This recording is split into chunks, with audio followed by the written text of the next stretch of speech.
अच्छा, युद्ध की स्थितियों पर भी एक बार मैं बात करूंगा आपसे, क्योंकि अभी क्या है, जैसे ट्रंप लगातार भारत को गुस्से भरी नजर से देखते रहे कि टैरिफ लगा देंगे, 50% टैरिफ लगा दिया। इसके अलावा बहुत सारे रिलेशंस बदले, जियोपॉलिटिकल सिचुएशंस अगर मैं देखूं तो वो भी बहुत टर्न अराउंड हो रही हैं। क्या आपको लगता है अगले 7 साल के अंदर ये जो जियोपॉलिटिकल सिचुएशंस बन रही हैं, ये भारत के लिए मुश्किल का सबब है या ये भारत के लिए बेनिफिट होगा, आपदा में अवसर वाली बात होगी? जी देखिए, चंद्र और सूर्य ये दोनों का कॉम्बिनेशन कैसा है कि चंद्रमा रात को, आप पूर्णिमा के दिन चंद्रमा को देखेंगे कितना सुंदर लगता है, बिल्कुल। लेकिन चंद्रमा तो ऐसे ही रहता है, सूर्य का उदयकरण होता है तो चंद्रमा छिप जाते हैं। तो अभी केवल स्थिति वो है कि हमारे देश के ऊपर चंद्रमा की दशा चल रही है। तो चंद्रमा यानी कि कोई ना कोई सूर्य बनने की कोशिश करता है, लेकिन अभी सितंबर में सूर्य की महादशा खत्म हो जाएगी।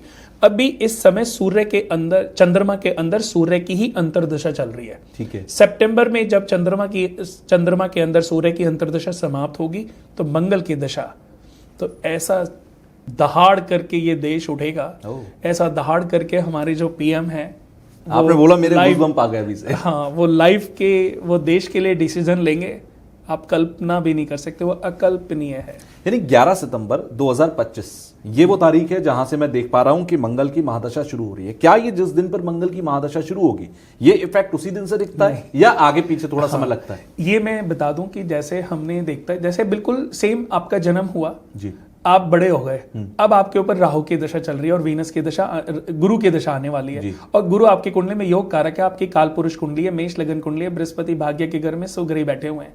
तो ऐसा नहीं है कि बृहस्पति की दशा आज से शुरू हुई और आज से ही, या तो 3 to 6 मंथ पहले उसके पॉजिटिव इफेक्ट आपके ऊपर पड़ने लग जाएंगे, लेकिन थोड़ा समय बीतेगा, 2-4 महीने, 6 महीने, साल बीतेगा, तब आप उसको फील करोगे कि पिछले 1 साल से मेरे ऊपर जुपिटर आया है, मेरी लाइफ बदल गई। हर रोज कैलकुलेट करोगे ना, जैसे एक कहानी है छोटी सी कि एक बंदर किसान को देखता था और किसान ने आम के पेड़ लगाए, उनकी खूब केयर करता था। तो आम के वृक्ष, आम के पौधे धीरे धीरे बड़े हो गए, आम लगने लगे। तो बंदर रोज उसके पास जाके आम ले लेता था। तो उसने बोला कि अब वो देता एक ही आम था, बंदर को मिलता एक ही आम था। तो उसने किसान से बोला कि मेरी इस एक आम से भूख खत्म नहीं होती, मुझे भी बहुत सारे आम खाने। तो उसने, किसान ने बोला तो अपने आप पेड़ लगा ले, अपने आप पेड़ लगा और उगा ले, खा जितने मर्जी खाने, तो मेरे पेड़ों पर क्यों नजर लगाए हुए है। तो उसको पता था कि इससे पंगा तो ले नहीं सकता, उसके पास डंडा भी होता था, बंदूक भी होती थी कि मैंने बदतमीजी करी तो ये तो मुझे गोली मार देगा, नहीं मिलेगा फिर। तो उसने कहा ठीक है, मुझे बताओ कैसे आम का पेड़ लगाना है। तो उसने उसको कुछ गुठलियां दी और कि जा लगा ले इसको। अब वो बंदर चला गया, उन गुठलियों को लेके उसने 2-3 जगह गड्ढे खोदे और गुठलियां लगाई, थोड़ा सा पानी डाल दिया, अब बैठ गया वहां पे। थोड़ी देर बाद कि पौधा तो निकला ही नहीं, उसने सारी खोद के फिर गुठलियों को चेक किया कि ठीक तो है ना, फिर वापस से दबा दिया। ये प्रोसीजर करते करते 10 बार उसने कर दिया। तो अब वो, मैं यही कहना चाहता हूं कि अगर आप बिल्कुल चेक करने ही बैठ जाओगे ना तो अंकुर नहीं फूटेगा। वो गुठली से ना अंकुर फूटेगा, ना पौधा होगा, ना पौधा वृक्ष बनेगा, ना उस पे आम लगेंगे। बिल्कुल। तो उसने कहा, उसने मुझे पागल बना दिया और इन गुठलियों से आम निकल ही नहीं सकते, इन गुठलियों से आम के पौधे, तो उसने वो उठा के फेंक दी। तो ऐसा हमें नहीं बनना, हमें बंदर नहीं बनना, हमें किसान बनना है। बिल्कुल। कि जब भी कोई दशा आती है तो समय अनुसार फल देती है, हर एक की लिमिट है। जैसे कि एक कोई भी हम बीज बोते हैं, उस बीज से उसकी टेक केयर करते हैं, उस बीज से अंकुर फूटता है, अंकुर से पौधा बनता है, वो पौधा कब वृक्ष का रूप लेता है, और उसके अंदर भी अनगिनत बीज अंदर हैं, बिल्कुल इंक्लूड हैं। आप एक बीज की परिभाषा तो बता ही नहीं सकते ना, बिल्कुल, कि इसकी ताकत कितनी है। किसी ने पूछा एक बीज की ताकत क्या होती है, उसको काउंट नहीं कर सकते। उस बीज से भी करोड़ों बीज तैयार हो सकते हैं, उन करोड़ों से अरबों खरबों, पता नहीं। अच्छा, ये मंगल की महादशा आपने कहा कि शुरू होती है, थोड़ा वक्त लगता है, तो हाँ, थोड़ा वक्त चढ़ाई पर जाती है वो एक पीक पर भी आती है। थोड़ा सा वक्त लगेगा, क्योंकि मंगल में पहले मंगल आएगा और मंगल में मंगल करीबन ये 4-5 महीने रहेंगे। उसके बाद अगर मैं देखूं तो मैंने कुंडली भी ओपन की हुई है, मंगल में मंगल करीबन 8 फरवरी 2026 तक रहेंगे, लेकिन 8 फरवरी 2026 से 26 फरवरी 2027 तक मंगल में राहु आएगा। ये थोड़ा सा विनाशक टाइम होगा। अच्छा, आपसी कलेश, आपसी द्वेष उजागर होंगे, भाइयों में लड़ाई होगी, आपसी मित्रों में लड़ाई होगी। यानी कि देखिए, जैसे आज हमारे देश के अंदर हमने बहुत बार देखा है कि भाई ने भाई को थोड़ी सी प्रॉपर्टी के लिए मार दिया, भाई ने भाई को लूट लिया, एक दोस्त ने दूसरे दोस्त के साथ मिलकर षड्यंत्र रच दिया। तो ये षड्यंत्र जो रचे गए हैं, या ये षड्यंत्र जो, उसके पीछे भी एक कहानी है। बिल्कुल, आप सब कुछ अच्छा नहीं कर सकते। उन्होंने कोशिश तो बहुत की, लेकिन वो राहु केतु के प्रभाव को रोक नहीं पाए। राहु हमारे देश के लगन कुंडली जब बनी तो लगन में विद्यमान थे। उस समय राहु का जो गोचर चल रहा था वो वृषभ राशि में चल रहा था और केतु का 7th हाउस में चल रहा था। तो 7th हाउस यानी कि पार्टनरशिप। आप देखो, विदेशों में मैं जाता हूं ना, पत्नी पति के बीच में सम्मान समान होता है, लेकिन हमारे देश में आज मैं बात करूं पुरानी पीढ़ी की, तो क्या होता है, क्या मैं देखता हूं कि हमेशा जो पुरुष प्रधान लोग हैं वो अपनी पत्नियों को दबाने की कोशिश करते हैं, उनको नीचा दिखाने की कोशिश करते हैं, उनको किसी के सामने बोलने नहीं देते, उनको किसी के सामने हंसने नहीं देते, उनको हमेशा।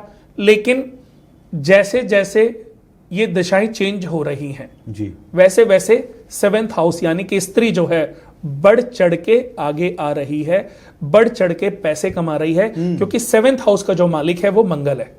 7th हाउस का जो मालिक है वो मंगल धन के घर में बैठा है। यानी कि आने वाले समय में जो हमारे देश की जो स्त्रियां होंगी, जो लेडीज होंगी, वो किसी से भी कम नहीं होंगी। और भी हमने देखा भी, आपने जैसा भी कहा था कि कोई भी महादशा आती है तो उसे 5-6 महीने पहले उसका असर दिखने लगता है। बीते 5 या 6 महीने भी छोड़ दिए, 3 महीने पहले ऑपरेशन सिंदूर हुआ तो देश ने देखा कि कैसे देश की 2 महिलाओं ने ही पूरी कमान संभाली, चाहे वो कर्नल सोफिया की बात करूं या एयरफोर्स के कमांड की बात करूं। दोनों जगहों पर यह बात उठी कि देश की महिलाओं ने इस बार एक बढ़ चढ़ का जवाब दिया। ना सिर्फ इतना, बल्कि इससे पहले भी जितने भी स्पेस मिशन हुए उन सब में भी जिक्र हुआ कि महिलाओं ने बहुत बड़े स्तर पर काम किया। यानी कि आप ये कह रहे हैं अगले 7 सालों में महिलाओं की भागीदारी बहुत बढ़ने बहुत बढ़ जाएगी। हाँ, जो अगर बहुत सारी देखिए ऐसी लेडीज हैं, ऐसी महिलाएं हैं जिन्होंने छोटे छोटे रूप में अपना बिजनेस शुरू किया था, आज उनकी टर्नओवर हजारों करोड़ की हो गई। बिल्कुल। और ऐसे 50 साल पहले नहीं था, बिल्कुल 100 साल पहले नहीं था, लेकिन पिछले 10, 15, 20, 25 सालों में आपको ये चीजें ज्यादा देखने को मिली होंगी। अगले 25 सालों में उसकी जो परसेंटेज है, समझ लीजिए अगर इसको 10% काउंट करोगे तो समझ लीजिए 10% से 50% तक इन 7 सालों में, मंगल की जो दशा रहेगी वो 7 सालों की रहेगी, उन 7 सालों में जाने वाली है। मैं सिर्फ यही नसीहत दूंगा अपने देशवासियों को कि हमारे देश की जो महादशा मंगल की आएगी जी, उस मंगल में जब राहु आएगा, यानी कि फरवरी से 1 साल के लिए राहु आएगा, इसको अंगारक योग कहते हैं। उस पीरियड में बहुत सारे ऐसे षड्यंत्र, राहु की वो परीक्षा है। देखा जाए, हम कभी, मैं भी वही गलती कर रहा था, हम राहु शनि केतु इनको दोष तो मंड देते हैं, बट ये तो ईश्वर के अधीन है। ये हमारी परीक्षाएं लेने के लिए, जब हमें कुछ बड़ा देना मिलता है ना, तो उससे पहले ये हमारी परीक्षा लेने आते हैं। उन परीक्षा में हमें पास होना है। तो मैं सिर्फ अपने देशवासियों को यही कहना चाहूंगा कि ये जो राहु की अंतरदशा मंगल के अंदर आएगी, अंगारक दोष, उस पीरियड में, 1 साल के पीरियड में, फरवरी से लेकर के अगले साल के मार्च अप्रैल तक आएगी, रहेगी ये रहेगी करीबन 26 फरवरी 2027 तक, और ये 8 फरवरी 2026 से अप्रोक्स 2-4 दिन, 5 दिन, 10 दिन आगे पीछे, इस पीरियड में अपनी एकजुटता को नहीं टूटने देना। अपना जो प्यार है अपने भाई के साथ, अपनी बहन के साथ, अपने रिश्तों के साथ, अपने पार्टनर के साथ, उस पर विश्वास बना के रखना है। यह विश्वास ही आपके लिए मुसीबत का कारण बन जाएगा। एक समय आएगा आप अलग तो हो जाओगे, एक समय आएगा कि आपको सबसे बड़ा पछतावा होगा कि आपने क्या किया। क्योंकि कभी कभी 1 और 1 कितने होते हैं? 11 नहीं, 1 और 1 कितने होते हैं? 2। 1 + 1 2 हुए, लेकिन बीच में से प्लस को हटा दें तो कितने हुए? 11। हमें 1 और 1 11 बनना है, 1 और 1 2 में नहीं रहना। और राहु के टाइम पीरियड में ऐसा भी होएगा कि हम और 1 और 1 2 से भी अलग हो जाएं और अकेले रह जाएं। अच्छा, ये परीक्षा का समय होगा। किसी का बहुत प्यारा शेर है जी। कि मैं अकेला ही चला था काबिले मंजर मगर लोग मिलते गए कारवां बनता गया। तो हमें कारवां बनाना है, अपने साथ बहुत सारे लोगों को जोड़ना है, अपने आप को भी इतिहास बनाना है। बिल्कुल। अच्छा, ये बहुत अच्छी बात आपने कही कि ये जो समय होगा ये भारत के लोगों की परीक्षा का भी समय होगा कि उन्हें अपने देश के साथ, ठीक है हमारा देश बहुत आगे बढ़े लेकिन आप उस देश को आगे बढ़ाने के काबिल हैं या नहीं, ये आपकी परीक्षा होगी। मैं एक बहुत अच्छे सवाल पर आऊंगा लेकिन उससे पहले मैं एक सवाल आपसे है। आपने भी कहा था कि 6 महीने पहले या 6 महीने बाद असर दिखने शुरू होते हैं। हर एक महादशा का एक पीक भी आता होगा कि ये वो समय होगा जिस वक्त पर ये जो ग्रह है अपनी महादशा का संपूर्ण फल दे रहा होगा। ये कौन सा समय होगा? देखिए, मतलब की महादशा बहुत इंटरेस्टिंग है। सितंबर से फरवरी के बीच में 2000, ये नेक्स्ट मंथ आ जाएगा फरवरी से लेकर के सितंबर से लेकर के फरवरी के बीच में ये सबसे बेस्ट टाइम है। ओके। पौधे लगाने का, बिजनेस शुरू करने का, डिसीजन लेने का, अपॉर्चुनिटीज का। उसके बाद 2027 के फरवरी से, यानी कि 26 फरवरी 2027 से और 8 मार्च 2030 तक हमारा सब कुछ गोल्डन पीक पर होगा। ओके। गोल्डन होगा क्योंकि राहु के बाद बृहस्पति आएंगे, बृहस्पति स्वर्ण है, फिर शनि आएंगे, वो इंडस्ट्रियां हैं, फिर बुध आएंगे, वो पैसा है। अच्छा, हम कहते हैं कि भारत सोने की चिड़िया था और विश्व गुरु था और आज भी विश्व गुरु है। चाहे आप जिस बात का आपने जिक्र किया था कि आप अमेरिका चले जाइए, बड़ी बड़ी कंपनियों के जो थिंक टैंक हैं वहां पर आपको इंडियन नजर आएंगे। तो क्या ये विश्व गुरु वाली जो इमेज है, जो मोदी जी का सपना भी है कि हम भारत को वापस से विश्व गुरु बनाएंगे, वापस से सोने की चिड़िया बनाएंगे, क्या ये वो समय होगा 2027 के बाद का और 2030 तक का कि भारत विश्व गुरु और सोने की चिड़िया बनकर सामने आए? इस पूरे में 7 साल की अगर बात करूं ना, उत्थान और पतन, सुख दुख, लाभ हानि, ये सब कुछ ग्रहों के आधार पर होती हैं।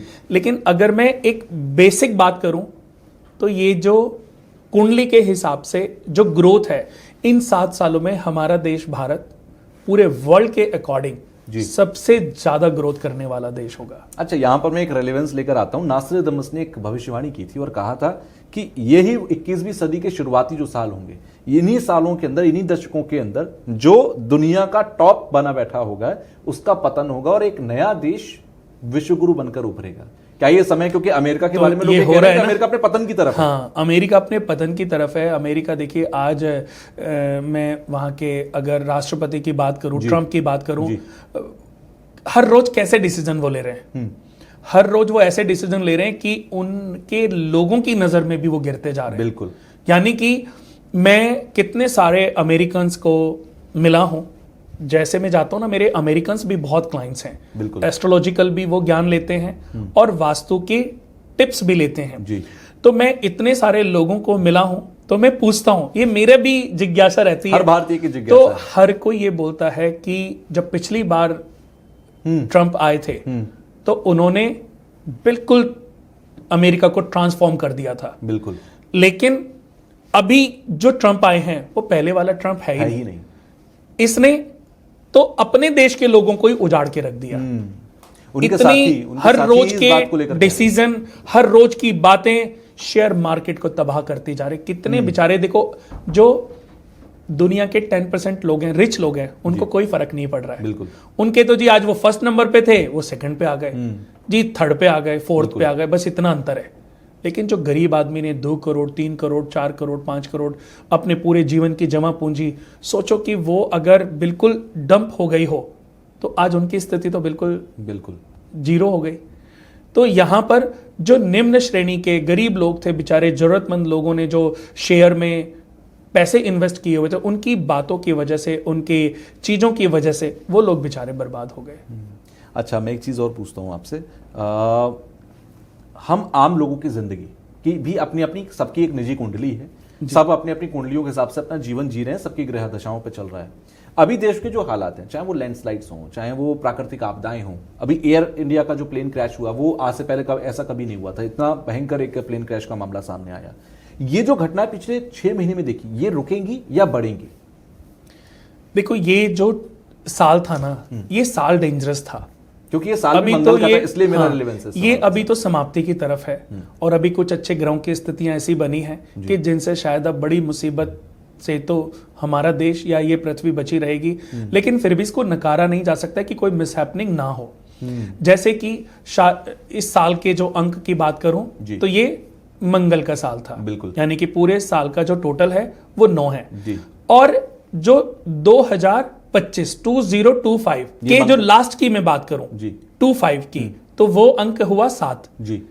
9 नंबर पूरे का टोटल हो गया 2025, 9 नंबर मंगल का हो गया और लास्ट का जो 25 है वो हो गया 7 केतु का। अच्छा। केतु और मंगल का कॉम्बिनेशन डिजास्टर है। ओके। इसको अंगारक योग कहते हैं। ओके। जितने भी कॉम्बिनेशन है जैसे गुरु चंडाल योग, चंद्र चंडाल योग, अंगारक दोष, विष योग, ग्रहण दोष, इन सब में जो सबसे डेंजरस दोष माना गया है वो केतु और मंगल का ही अंगारक दोष माना गया है। ये जिसकी कुंडली में भी एक साथ बन जाए ना और जिस घर में बन जाए उस घर को तबाह कर देता है। अच्छा। उस घर का सुख उस जातक को मिल नहीं पाता। अगर ये छठे घर में बन जाए तो ये राजयोग कारक है, क्योंकि छठे घर से रोग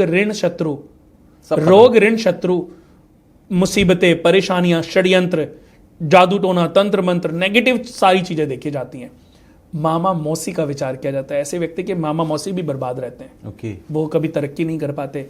जितना व्यक्ति की कुंडली में अगर ये कॉम्बिनेशन बना है छठे घर में तो उसके मामा मौसी तरक्की नहीं कर पाते। उसकी कुंडली में उसके फादर के कोई ना कोई एक्स्ट्रा मैरिटल अफेयर के भी योग बनते हैं, क्योंकि ये मैरिटल पिता की यानी कि सेकंड मां का भी घर है। ओके। सेकंड मां का भी घर है, लेकिन उसका जो खुलासा है वो हो जाता है। तो ये घर ही प्रोटेक्ट भी करता है, बनवाता भी है क्योंकि नेगेटिव है, और उसको फिर डिस्ट्रॉय भी कर देता है।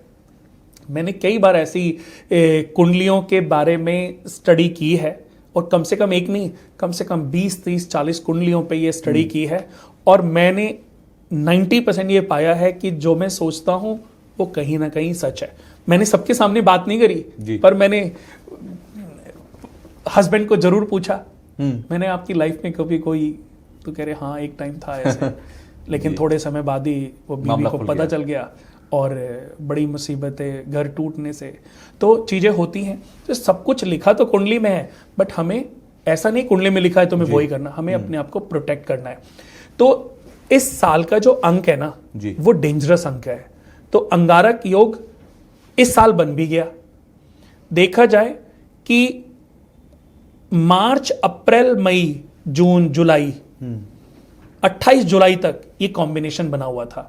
28 जुलाई को मंगल जो है सिंह राशि से निकल के कन्या राशि में ट्रांजिट हो गए, केतु अकेले रह गए। तो पिछले जो जुलाई से जो पिछले 3-4 महीने थे तो बड़े डेंजरस थे, बहुत डेंजरस, और इसी पीरियड में सारी तबाहियां हुई हैं। अभी मंगल अलग तो हो गए, लेकिन अभी दूरी बढ़ रही है। कहते हैं ना कभी कभी उस तबाही हो चली तो जाती है, लेकिन अपने पीछे एक विनाश तो छोड़ के ही जाती है। संभलने में थोड़ा टाइम लगता है, लेकिन फिर भी ये साल जो है मंगल और केतु का है। फिर उस पीरियड में आया, उसी पीरियड में हमारे देश में और पाकिस्तान में लड़ाई भी हुई, उसी पीरियड में ईरान और इजराइल में भी लड़ाई हो गई। तो देखिए कितने करोड़ों अरबों रुपए का नुकसान हुआ। कंट्रीज में दुश्मनी अच्छी नहीं है, और अगर ये बंद नहीं होता तो किसी न किसी की तरफ से बहुत बड़ी प्रॉब्लम उत्पन्न हो सकती थी। अब वो बड़ी प्रॉब्लम तो उत्पन्न नहीं होगी, क्योंकि मंगल सेनापति है, मंगल जो है प्रोटेक्ट है। हमारे देश की जितनी भी पुलिस है, जितना भी सैन्य बल है, जितनी भी आर्मी है, सब मंगल से देखे जाते। हर देश की आर्मी, पुलिस मंगल से देखा जाता है। तो मंगल यानी कि हमारी भुजाओं में बल और हमारे देश में सेना, ये मंगल से देखी जाती है। तो मंगल किसी भी व्यक्ति के लिए बहुत महत्वपूर्ण भूमिका निभाता है। तो ये दोनों अभी अलग हो गए, लेकिन फिर भी ये साल जो है मंगल और केतु का ही हमें 2026 तक जनवरी में पहुंचने से पहले हर समय सतर्क और चौकन्ना रहना पड़ेगा। अब एक और चीज सुनिए, 2025 में भी लास्ट के 2 नंबर जो बचे, 25 का अंक कितना हुआ? 7। लेकिन अगर उसको हम अलग अलग विभाजित करें तो 2 नंबर और 5 नंबर, 2 नंबर है चंद्रमा का, 5 नंबर है बुध का। अब इसके बारे में भी एक कहानी है, क्योंकि कहानी से शायद थोड़ा सा समझ आएगा, क्लियर करके समझ में आएगा, समझ आएगा। ये दोनों पिता पुत्र हैं। जैसे शनि और सूर्य पिता पुत्र है, पर दोनों में पटती नहीं है। हाँ। उनके पीछे भी एक कहानी है। बट इस 25 नंबर के पीछे भी इनके जो ऑनर हैं, यानी कि चंद्रमा और बुध, इनकी भी कहानी है। कुछ शास्त्रों में तो मैंने ये पढ़ा है कि बृहस्पति की जो पत्नी थी, चंद्र देवता उनसे इतने प्रभावित हुए कि उनसे उन्होंने आंखों से संभोग किया था। तो उनसे जो संतान उत्पन्न हुई, उनका नाम बुध पड़ा। ओके। अब बृहस्पति को जब पता चला तो बृहस्पति ने उनको अपनी पत्नी मानने से इनकार कर दिया और वो अपना पद भी छोड़ के चले गए। देव गुरु थे, देवताओं के गुरु थे, उनकी एक पदवी थी बृहस्पति देवता की, तो अपना पद भी उन्होंने छोड़ दिया। सभी देवों ने, ब्रह्मा विष्णु महेश ने हस्तक्षेप किया, उनको समझाया और वापस से उनको गद्दी पर अपनी बैठने के लिए आग्रह किया।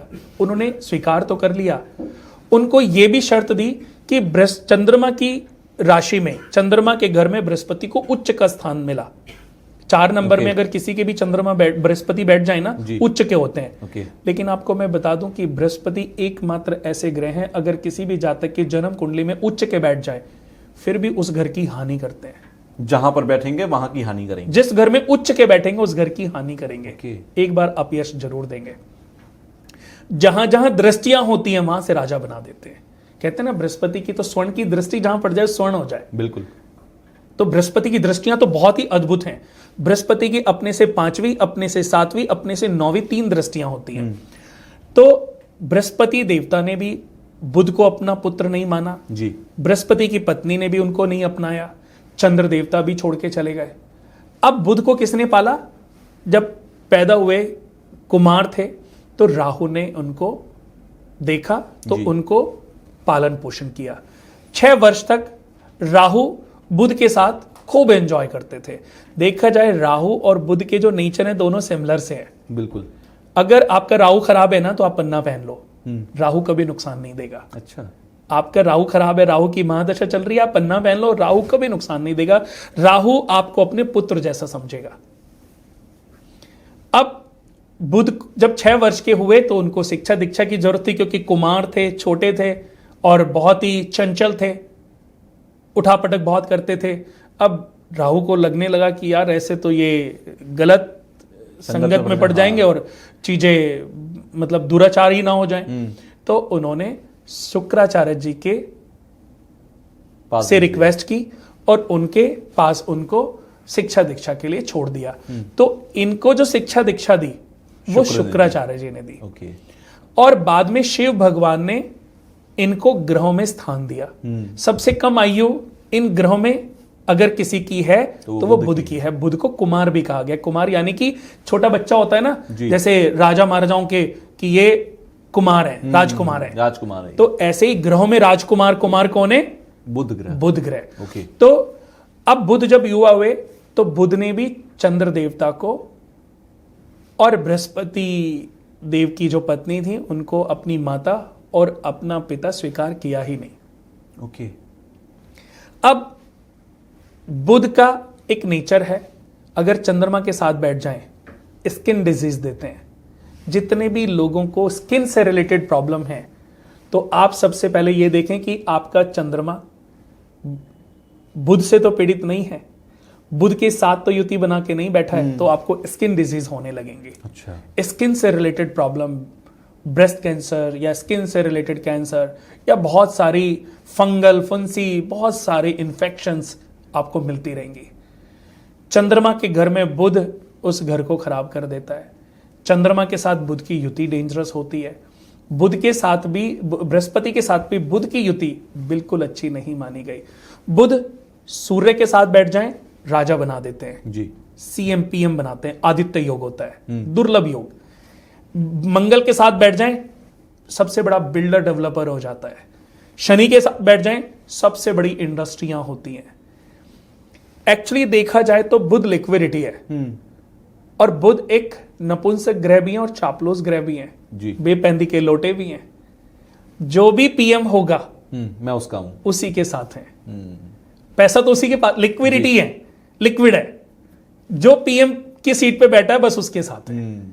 बाकी से तो पैसा छापे पड़ेंगे, एलिगेशन लगेंगे, ईडी जाएगी, जहां फायदा वहां के हो जाएंगे। हाँ, तो ये बुध का अपना नेचर है। तो इस साल के लास्ट नंबर का जो टोटल है वो भी आपस में शत्रुता वाला है। तो ये साल देखा जाए कई सालों तक ये याद किया जाने वाला साल है, हमेशा याद किया जाएगा, क्योंकि यहीं, और मैं एक चीज और भी रिलेट कर पा रहा हूं कि यहीं से, क्योंकि एक अच्छा दौर भी शुरू हो रहा है। आपने जैसे बताया कि मंगल की महादशा आने वाले समय में भारत के लिए एक विश्वगुरु बनाने वाली होगी, तो ये हमेशा कुछ अच्छा की इजी शुरुआत मिलेगा, किसी गुरु से लड़ाई होता है। झगड़ा बहुत ही मतलब अधिकारों के साथ छीननी पड़ेगी इस, यानी कि थोड़ी मेहनत करनी पड़ेगी। इस साल की पोटेंशियल यही है। आपने कहा था कि मंगल जो होता है डिफेंस से भी रिलेटेड है, तो क्या ये माने कि अगले 7 साल में भारत का डिफेंस सिस्टम और मजबूत बहुत ज्यादा मजबूत होने वाला है। भारत की इकोनॉमी बहुत स्ट्रांग होएगी, भारत का डिफेंस जो है वो सबसे ज्यादा स्ट्रांग होएगा।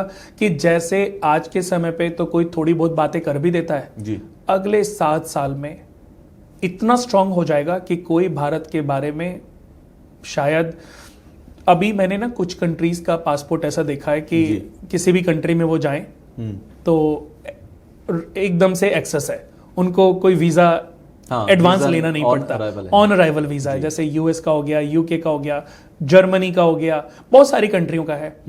तो इस 7 साल के बाद ऐसा हो जाए, ये भी कोई बड़ी बात नहीं है कि भारत का जो वीजा है, भारत का जो पासपोर्ट है, पूरे वर्ल्ड में हर कंट्री के लिए ऑन अराइवल हो जाए।